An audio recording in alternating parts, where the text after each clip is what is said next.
Have you ever noticed how the same exact engine, the same pistons, same bearings, same blueprints, somehow needs 0W-20 in America, but magically becomes a 5W-30 engine in Europe, Japan, or Australia? This isn't merely a minor engineering variation, it's a signal. A signal pointing to the fact that the fluid you add to your vehicle's power plant goes beyond simple friction reduction. It ties into governmental policies, regulatory hurdles, business tactics, and the projected lifespan of your machinery. Stick around to the conclusion, and you'll discover precisely which viscosity level truly safeguards your motor, while the alternative subtly diminishes its durability to benefit the producer's bottom line. We're diving into the insights that seasoned technicians share only in private conversations. Imagine a pair of indistinguishable vehicles emerging from the identical production facility. They share the same identification codes and mechanical specifications.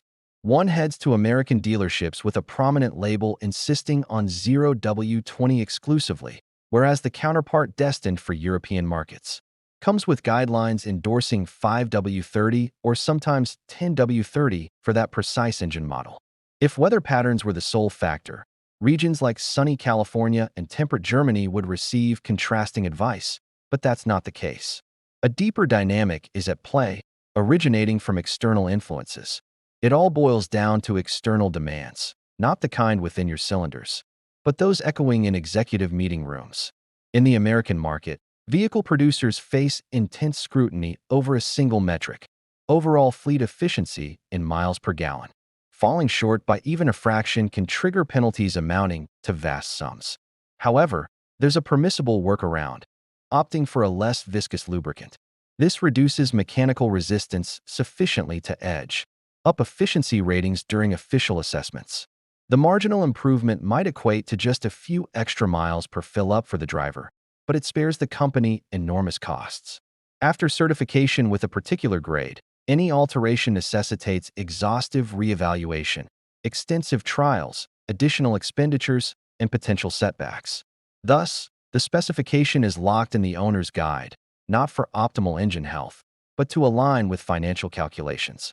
Contrast this with the identical powertrain in Asian or European territories, where evaluation protocols and mandates diverge.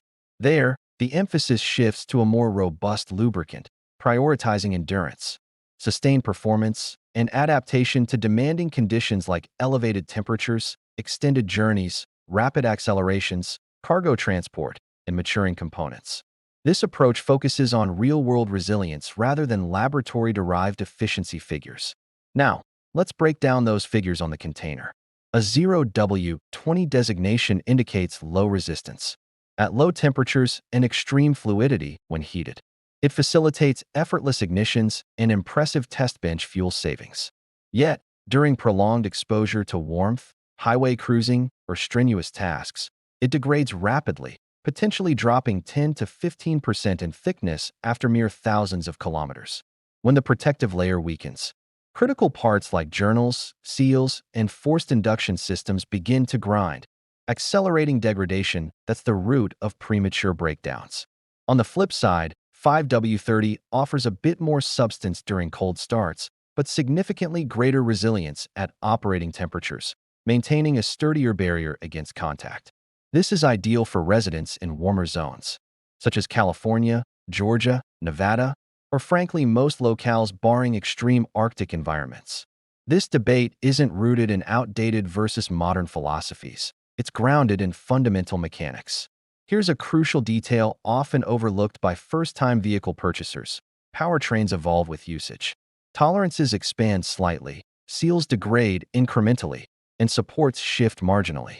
A unit engineered for 0W-20 during its initial 15,000 kilometers may crave the added fortitude of 5W-30 by the 120,000 kilometer mark.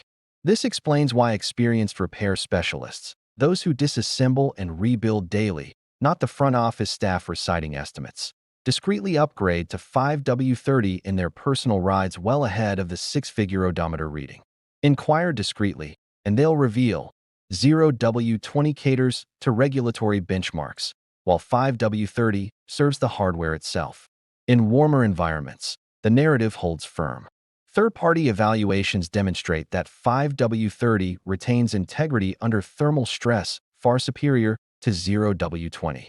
That's the rationale behind manufacturers like Nissan and Subaru prescribing denser formulations for equivalent models in Oceania, the Arabian Peninsula, or tropical Asian nations, where elevated ambient conditions pose the primary threat.